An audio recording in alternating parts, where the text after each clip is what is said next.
It's lights out, and we're underway for the Singapore Grand Prix. A great start from George Russell from pole position. Into turn one we go. Russell leads from Verstappen, then it's Piastri and Norris side by side in a battle into turn three. Did they make contact? Piastri was nearly in the wall. My word, that was close between the two tyres there. And oh, hang on, was that a flexi front wing end plate from Lando Norris's McLaren? Let's see down Raffles Boulevard, and yes, it is flexing. Lando Norris has got a damaged front wing, but it's just briefly.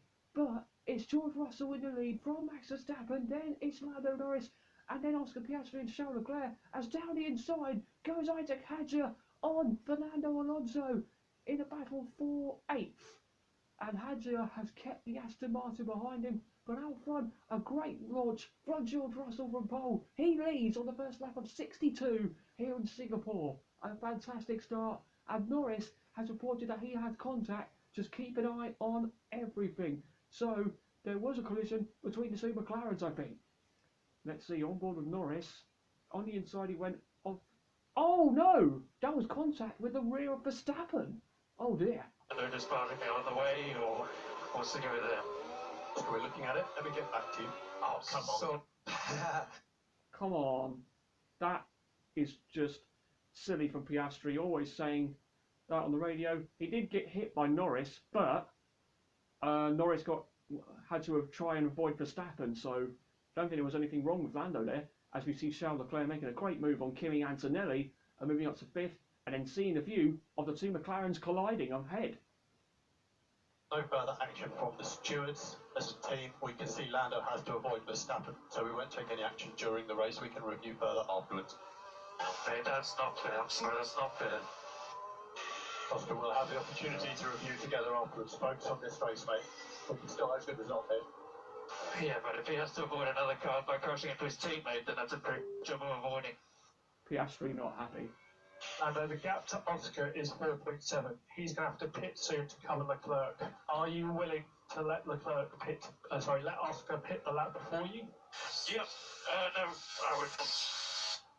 Lando Norris is coming in then, so he said on the radio no to Piastri hitting first before Norris. This is a Monza situation, but Norris is coming in first.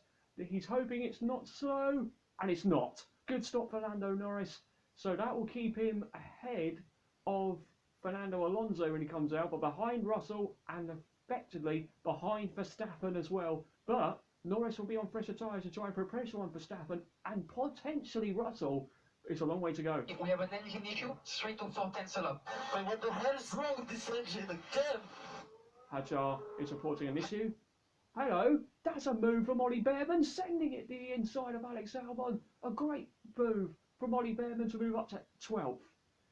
Oh no, it's a slow stop. Again for Oscar Piastri. Once again down at McLaren, we see a slow pit stop. It was slow on the front right and the left rear. McLaren have got to get this problem sorted, surely in the future.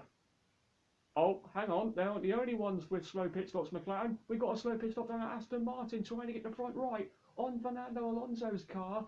And that is not going to help Alonso, surely now, with that slow pit stop. He might still contend for points, Alonso, but that slow pit stop has cost him, surely, a lot. And I mean a lot of time, for sure. 9.2 seconds it was. Alonso comes out behind Hadjar. 4 to go. If you speak to me every lap, I will disconnect the radio. Once again, Fernando Alonso giving some sass on the radio. Oh my word, Verstappen very close to doing what Norris almost did last year.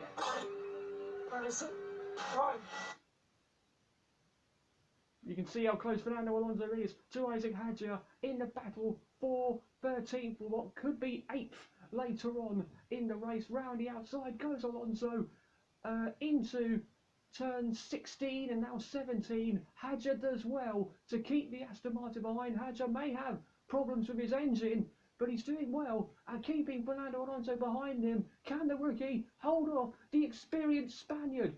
Hadjar trying to defend round the outside. Alonso goes, but Hadjar defends into turn 1. These two are having a great scrap here. It may only be for 13, but it will be for points. Whenever stop, Alonso slides out turn 3 and gets a good exit and sweeps past Isaac Hadjar to take 13th place. Lovely move. Trophy for the hero of race. And once again, Alonso is giving us some funny radios, sass, in Formula 1. That's why we love him. And hopefully he will hang on to those points. Oh, hello, what's going on here? We see people battling and, oh, there's a piece of debris coming up, and I think it's from one of the Saubers there. I think it's Nico Hülkenberg. Side by side we see Franco Colapinto. So Pierre Gasly and Gabriel Bortoleto almost making contact, and Bortoleto keeps the Alpine behind.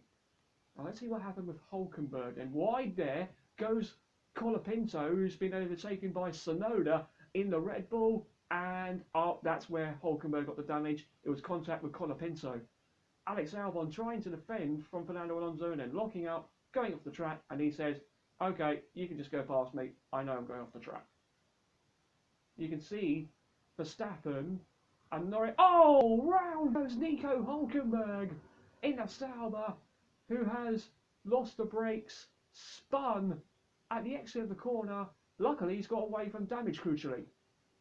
Yeah, he just lost it under braking.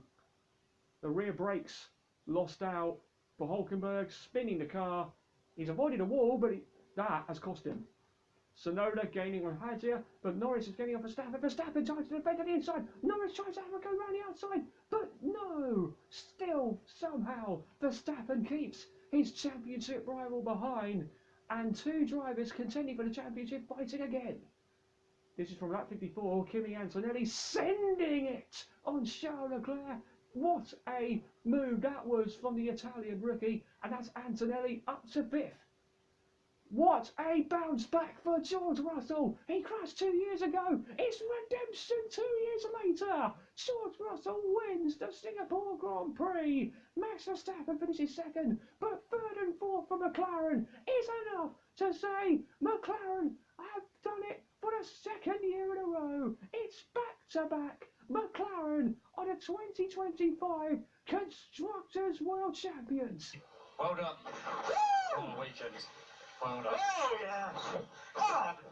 Come on. George, that was mega today. Driver-car combination, perfect. I'm pretty tired, man. I didn't drink, I couldn't. It wasn't bad. But who cares? We all won another World Championship for McLaren. Lando Norris and Oscar Piastri fighting for the driver's title, but they have sealed the constructor's title for everyone at Woking. So congratulations to McLaren, back-to-back constructors champions. McLaren will get the headlines, but Russell the max points here in Singapore tonight. And my oh my, the driver's title will continue to go on with 6 races remaining. Huge congratulations to everyone at McLaren. They win the constructors title back-to-back. And we will wait until Austin in 2 weeks' time to see, we'll see another change in the Drivers' Championship battle. Russell wins, McLaren Constructors Champions. Take a bow.